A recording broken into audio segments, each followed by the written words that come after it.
마지막입니다. 이게 여기가 이런 분위기였어?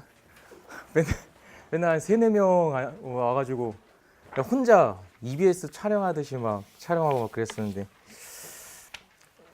시작하면 돼요? 네, 시작하겠습니다. 저는 그 한 3년 전쯤부터 그 미래보험에서 재무관리 및 금융공학을 가르치고 있는 정광일이라고 합니다.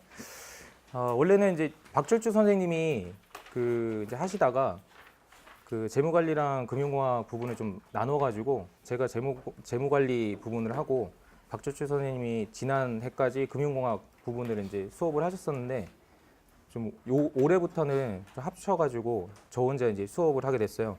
그리고 이제 박철주 선생님은 그 일반 수학을 이제 주로 이제 하시고 그래서 오늘 좀 시간이 안 돼가지고 못 오셨는데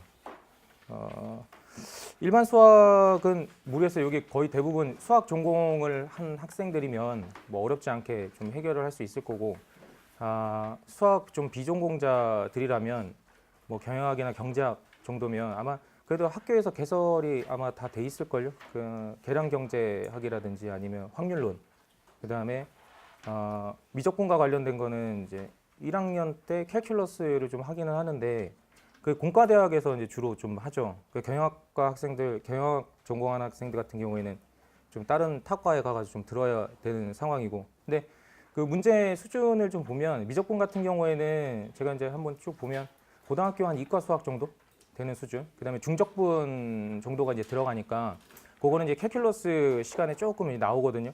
그러니까 그 정도만 이제 익히면 그렇게 이제 어렵지 않게 좀 해결할 수 있는 부분이고. 그다음에 확률론 부분은 그 정률은 좀 약간 생소하잖아요. 우리가 이제 고등학교 때도 이제 하지도 않았었고. 그래서 수리통계학 정도를 이제 수강을 해야 학교에서 정률 문제들을 좀 해결을 해나갈 수 있는데 그 부분에서 조금 어려움을 느끼는 것 같아요. 제가 보면 어려운 문제도 거기서 조금 나오는 것 같고.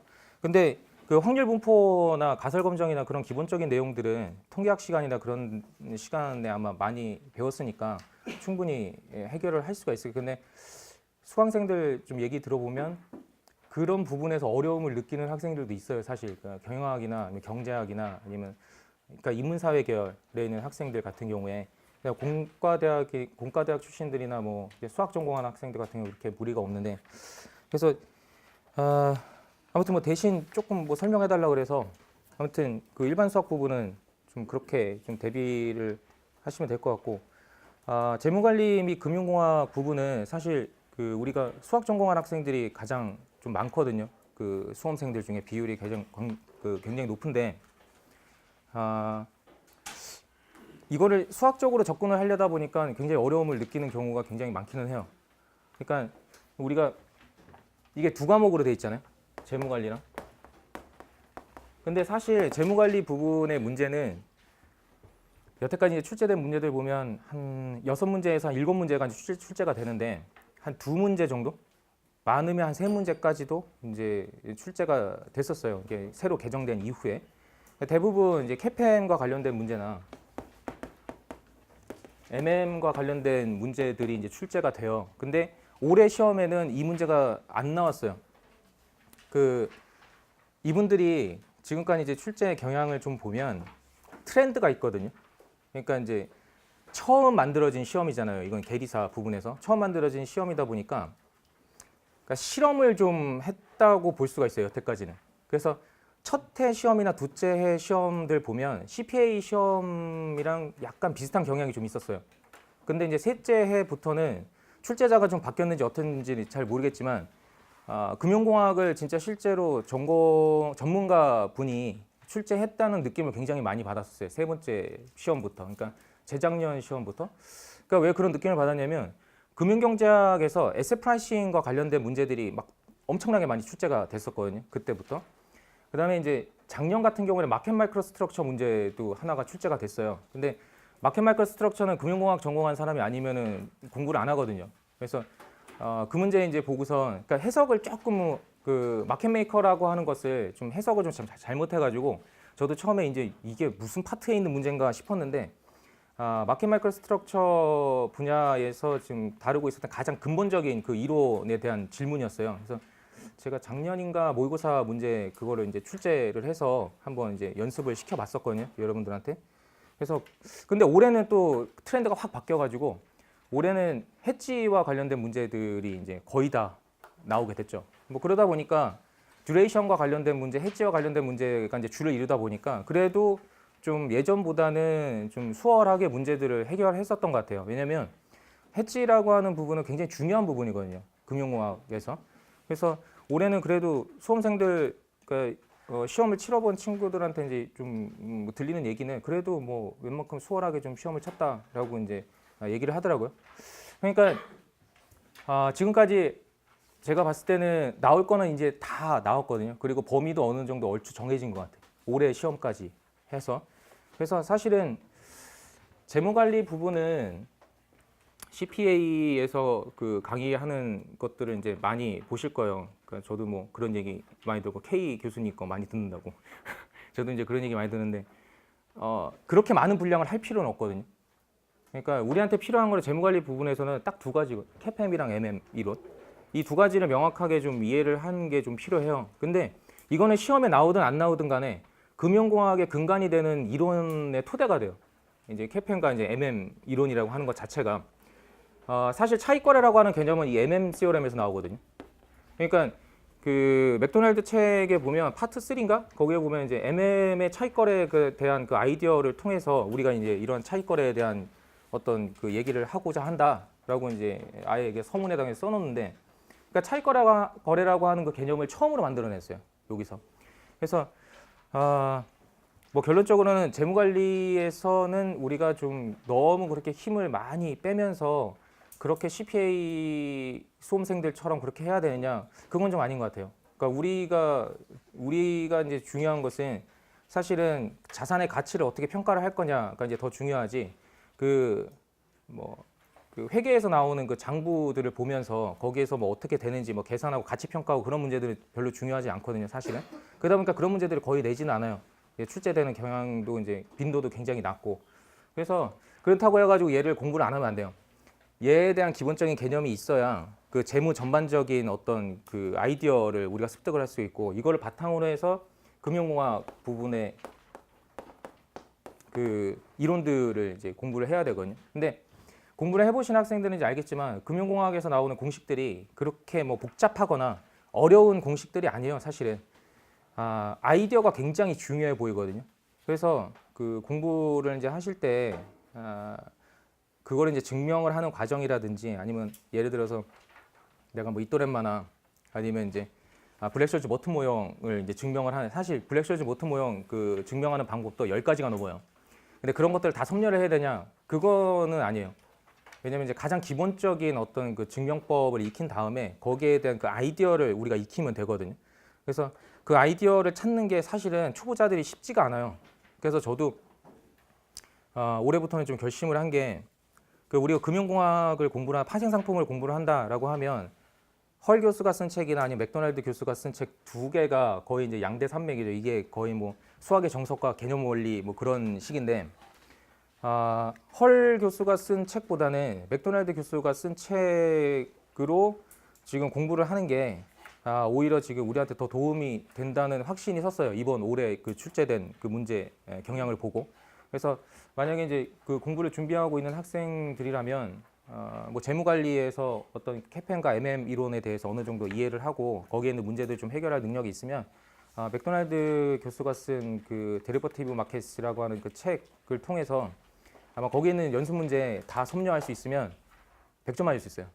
사실 그건 제가 장담해요. 왜냐하면 출제자의 그 시험 범위랑 그다음에 출제 경향 자체가 그 책이랑 비슷하게 나오는 경향이 있어요, 지금 이제 보면. 그래서 얼마마다 한 번씩 출제자가 바뀌는지는 잘 모르겠는데, 지금은 이제 나올 문제들 다 나온 거를 이제 쭉 범위를 보고 이제 하면 재무관리 부분 이제 빼고 금융공학 파트 문제 한 4문제 정도? 4문제나 아니면 3-4문제 정도는 거기에서의 아이디어를 좀 많이 차용을 하는 그런 경향이 있어서 공부하실 때 좀 그 책으로 좀 공부를 하는 게 좀 괜찮지 않을까라고 이제 조언을 하고 싶습니다. 근데 이제 사실 그 헐 교수가 쓴 책이랑 맥도날드 교수가 쓴 책은 아이디어 자체가 달라요. 헐 교수는 해지 위주의 그 어떤 그 전개 과정을 가지고 있고 맥도날드 교수는 forward라고 하는 그 아이디어를 가지고선 그 설명을 많이 진행을 하거든요. 그래서 둘 중에 하나를 공부를 해야지 둘 다 가지고서 공부를 하면 헷갈려서 공부를 못해 사실은. 왜냐면 두 교수의 전개 방향이 완전 달라요.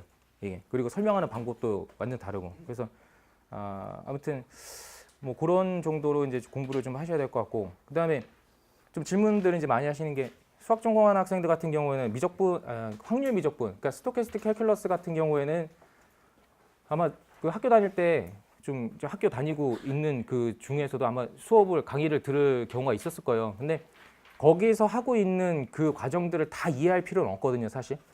그러니까 뭐 제가 지금 뭐 재무관리 수업, 재무관리 및 금융공학 그 이론 수업을 하고 있지만 지금 그 학생들한테도 지금 설명을 하고 있는 거는 이게 시간에 대한 보상과 위험에 대한 보상 그 두 가지에 대한 개념만 정확하게 이해를 하면 모든 것들이 다 이해가 되거든요, 사실은.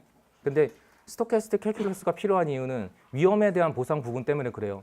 근데 그 위험에 대한 보상 부분을 우리가 측정을 해야 되니까 메저 시오리라는 게 사실 필요하거든요. 근데 그거를 우리가 다 섭렵을 해야 되냐? 그건 아니에요. 그러니까 그 메저 시오리까지 다 섭렵하려면 최소한 3년 이상이 걸려요. 여러분들이. 그러니까 지금 수험생이고 당장 시험에 이제 저거를 해야 되는 상황이니까 아이디어를 이해를 하고 그거를 어떻게 문제에 적용을 하고 활용을 할지 그것에 이제 더 초점을 맞춰가지고 공부를 하면 좀 더 이제 수월하게 이제 공부를 할 수가 있죠. 그래서 아무튼 제가 이제 그 좀 여러분들한테 해주고 싶은 얘기는 얘네들은 뭐 물론 공식이나 그런 이론들은 외우고 있어야겠죠. 시험을 쳐야 되니까. 무작정 외운다고 될 부분은 아니에요. 그 아이디어가 이제 굉장히 중요한 부분을 차지하고 있지. 그래서 거기서 분명히 그 책에서 각자 공부하고 있는 책에서 그 아이디어에 대한 내용들이 써 있을 거예요. 아이디어에 대한 것들. 되게 굉장히 단순한 내용이고 굉장히 뭐 별거 아닌 내용이지만 그게 결론적으로는 문제를 풀 수 있는 핵심 키워드가 되거든요. 그래서 그런 것들을 잡아낼 수 있게끔 좀 공부를 하셔야 이게 이제 수월하게 이제 공부를 할 수 있다. 뭐 이런 말씀 좀 드리고 싶고요. 그래서 캐팸이랑 MM 같은 경우에는 여러분들이 금융공학을 공부하기 위해서 반드시 이제 거쳐야 되는 관문이고, 근데 의외로 그 부분에 문제가 나오면 잘들 맞춰. 왜냐하면 문제가 오픈되어 있는 게 굉장히 많기 때문에. 그러니까 CPA 문제도 그렇고 우리 문제도 그렇고. 근데 이제 오히려 금융공학에서 나오고 있는 문제들은 올해 같은 경우에는 해지와 관련됐으니까 잘들 맞췄단 말이에요. 근데 완전히 생뚱맞은 문제들이 나오면 그거는 우리가 어찌 할 수가 없어요, 사실은. 그래서 최대한 저희도 이제 하려고 하는 게 기존에 우리가 뭐 CPA 관련된 문제나 우리 계리사 문제와 관련이 없었던 그런 것들 새로운 유형이 나오면 거기에 좀 익숙하게끔 모의고사 문제나 아니면 연수 문제 풀이 시간에 좀 적응력을 좀 길러주거든요. 왜냐면 풀이 과정이라도 어느 정도 쓰면 부분 점수라도 나오거든, 사실은. 그래서 지금 합격하고 있는 학생들이 그 이론을 전부 다 이해를 해가지고 합격하는 건 아닌 것 같고, 제가 봤을 때는 어느 정도 그 이론에 대해서 생각이 아이디어라도 적은 학생들한테 이제 점수가 부여되니까 합격생들이 나올 수가 있어요, 사실은. 그 문제 그 출제된 경향들을 좀 보면.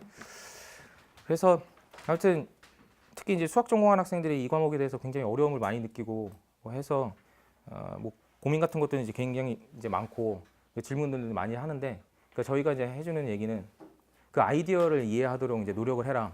그러니까 단순하게 공식 외우고 문제 풀려고 하지 말고 여기에서 도대체 이러한 아이디어는 도대체 어디서 왜 나왔는지 굉장히 단순한 논리에 의해서 항상 답이 나오게 돼 있거든요. 그래서 우리 답안지 보면 답이 길지가 않아요. 굉장히 짧게 나와요. 그러니까 이 이론에 의해서 이거에 의해서 이렇게 나왔어 라고만 대답을 해주면 되거든요, 사실은. 그래서 핵심적인 아이디어들을 이제 잘 체크를 하면 여러분들 뭐 좋은 점수 거두고 그리고 이제 뭐 합격률도 이제 올라갈 수 있을 거라고 생각이 듭니다. 자, 이거는 이것으로 마치죠.